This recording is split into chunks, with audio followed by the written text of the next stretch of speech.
Hello guys, welcome back to after school classes. This is our second video, second lecture on real number. आज के इस lecture में हम बात करेंगे यूक्लिड डिवीज़न लेमा के बारे में। तो बेसिकली यूक्लिड क्या है तो आपको समझ में आ रहा होगा। यूक्लिड्स तो यूक्लिड का दिया हुआ एक डिवीज़न लेमा है। अब डिवीज़न क्या है तो डिवीज़न से तो आप बखूबी वाकिफ़ हैं। बाकी लेमा क्या है तो lemma basically lemma is a word या lemma is a statement which is used to prove another statement कि लेमा एक ऐसी विधि है या लेमा एक ऐसा स्टेटमेंट है जिसकी मदद से हम दूसरे स्टेटमेंट्स को या दूसरे रिलेशंस को प्रूव करते हैं। ठीक है, अब डिवीज़न लेमा क्या है तो यूक्लिड ने एक डिवीज़न थ्योरी दी थी जिस थ्योरी की मदद से हम दूसरी थ्योरीज को दूसरे रिलेशंस को प्रूव कर सकते हैं। उस थ्योरी का नाम दिया गया यूक्लिड्स डिवीज़न लेमा। ठीक है, अब यूक्लिड डिवीज़न लेमा क्या है उसको पहले रियल लाइफ एग्जांपल से या बेसिकली नॉर्मल लैंग्वेज में समझते हैं। लैंग्वेज जो बुक की लैंग्वेज है उस पर बाद में आएंगे। तो इसको हम इस तरीके से समझ सकते हैं कि सपोज़ करिए आपके पास 7 चॉकलेट्स थी और आपके पास बॉक्सेस हैं। ठीक है, आपके फादर ने किसी ने बोला 7 चॉकलेट्स हैं आपके पास, आप तीन चॉकलेट्स के बॉक्सेस बना लीजिए। तो आपने क्या किया, 7 चॉकलेट्स में से 3 चॉकलेट्स एक बॉक्स में डाली, बॉक्स पैक हो गया। दूसरे बॉक्स के अंदर आपने 3 चॉकलेट्स डाली, बॉक्स पैक हो गया। तो आपने बेसिकली 2 बॉक्स बनाए जिसके अंदर 3 टोटल 6 चॉकलेट्स गई और एक चॉकलेट आपके पास रह गई। ठीक है, अब ये क्या था कि आपको कंडीशन क्या थी कि 7 टोटल आपके पास चॉकलेट हैं जो कि आपके पास फिक्स हैं। उसके बाद 3 चॉकलेट्स आपके पास पर बॉक्स में आपको डालनी है, 3 चॉकलेट आपको एक बॉक्स में डालनी है, 3 चॉकलेट आपको एक बॉक्स में डालनी है और उसके बाद आपके पास रिमाइंडर बच के आता है 1।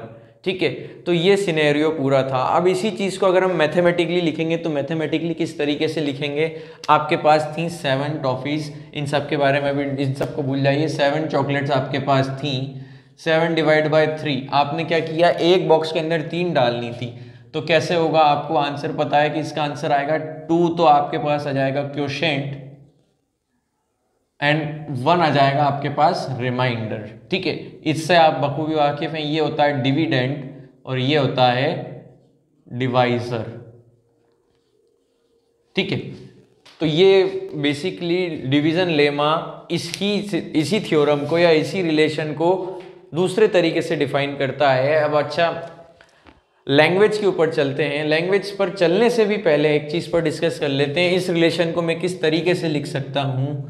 7 equals to 3 multiply by 2 plus 1। Basically हम जब डिवाइड भी करते 7 को 3 से तो क्या होता है, 2 टाइम्स 6 1।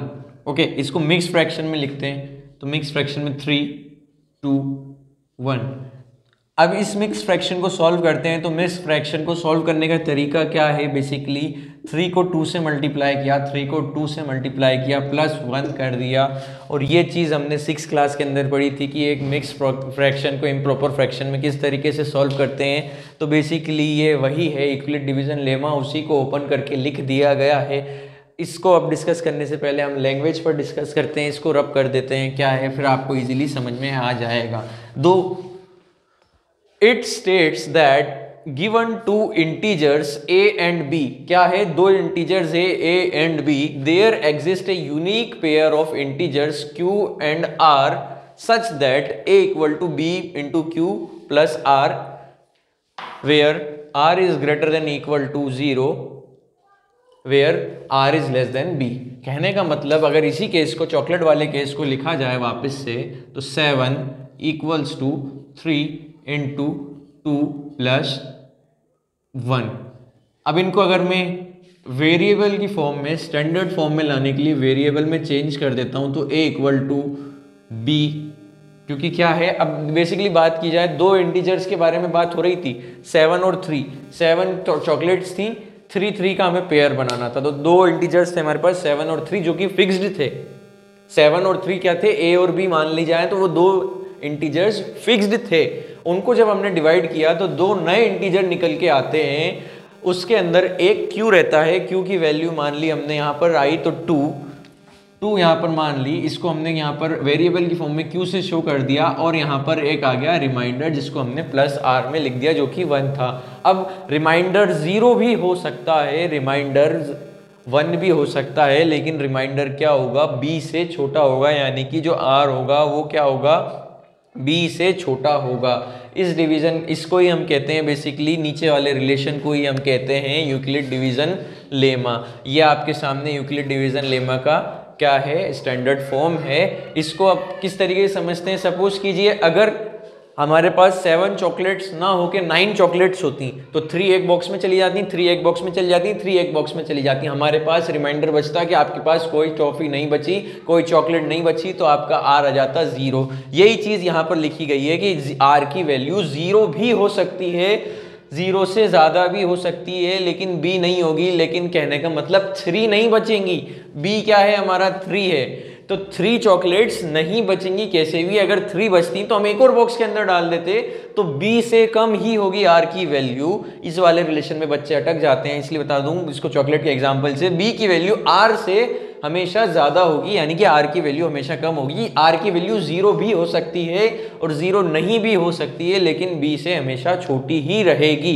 ये छोटी सी स्टेटमेंट थी जिसके अंदर हमने 2 फिक्स्ड रख दिए, 7 और 3 हमने क्या कर दिया, फिक्स्ड कर दिया। तो आपके पास जो 2 इंटीजर्स आते हैं, फॉर एग्जाम्पल आपके पास 8 चॉकलेट्स थी, ठीक है, आपने 3 बची आपके पास कितनी, 2, ठीक है, तो उसका रिलेशन कैसा आएगा, सपोज करिए आपके पास 8 टॉफीज थी, आपको 3 के बॉक्स बनाने थे, तो आप लिखोगे 3 × 2 + 2, ठीक है।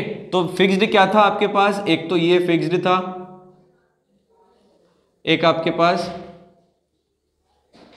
फिक्स्ड था, ठीक है। जब इस तरह के 2 फिक्स्ड आए तो ये 2 इंटीजर्स नए निकल के आए, इसको मान लीजिए q, इसको मान लीजिए r, तो ये 2 नए इंटीजर्स निकल के आए। और आप देखिए अगर आपके पास ये दोनों केस अगर फिक्स्ड हैं, 8 और 3 ही वैल्यू है, कंडीशन यही है, तो इन दोनों के अलावा कोई और इंटीजर्स यहाँ पर नहीं आ सकते। कि यहाँ पर अगर कंडीशन यही रखी थी कि 8 टॉफीज 8 चॉकलेट आपके पास हैं, 3 आपको एक बॉक्स के अंदर रखनी है, तो इसके अलावा कोई दूसरा केस नजर नहीं आ सकता कि सर 3 तो एक में चली जाएंगी, 3 एक में चली जाएंगी, 2 बच जाएंगी, तो 2 रिमाइंडर हो जाएगा, ठीक है। और टोटल बॉक्स बने तो टोटल बॉक्स भी 2 बने, ठीक है।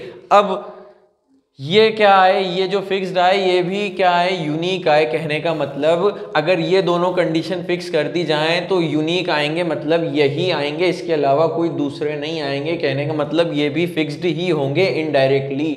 यही चीज आपको स्टेटमेंट कह रही है, it said that given two integers a and b there exist a unique pair of integers q and r such that, क्या है कि 2 इंटीजर्स आपके पास हैं a and b, तो उनके अंदर अगर उनको डिवीजन किया जाए, बेसिकली डिवीजन लेमा है तो डिवाइड किया जा रहा है, तो उनको अगर डिवाइड करते हैं तो 2 इंटीजर्स निकल के आएंगे जो कि यूनिक होंगे, जो कि फिक्स होंगे। वो क्या है, q कितना, q और r की वैल्यू फिक्स रहेगी अगर a और b आपने फिक्स कर दिए हैं और जो कि फिक्स है। फॉर एग्जाम्पल बात कर ली जाती है, 11 टॉफीज आपके पास हैं, 11 क्रिकेट बॉल आपके पास हैं, 6 का आपको पेयर्स बनाना है, 6 का एक बॉक्स आता है, बेसिकली 6 का एक बॉक्स बनाना है, तो उसकी कंडीशन आप किस तरीके से लिखेंगे, 11 = 6 × 1 + 5। क्या सर एक बॉक्स तो कंप्लीट हो गया, लेकिन एक बॉक्स कंप्लीट नहीं हो पाया, 5 की बॉल रह गई तो एक बॉक्स कंप्लीट नहीं हो पाया। अब अगर केस आपके पास यही दे दिया जाए कि 11 बॉल्स आपके पास हैं, 6 का आपको एक बनाना है, तो एक बॉक्स तो कंप्लीट हो जाएगा और एक बॉक्स में 5 बॉल्स बच जाएंगी। एक बॉल नहीं थी जो बॉक्स कंप्लीट नहीं हुआ।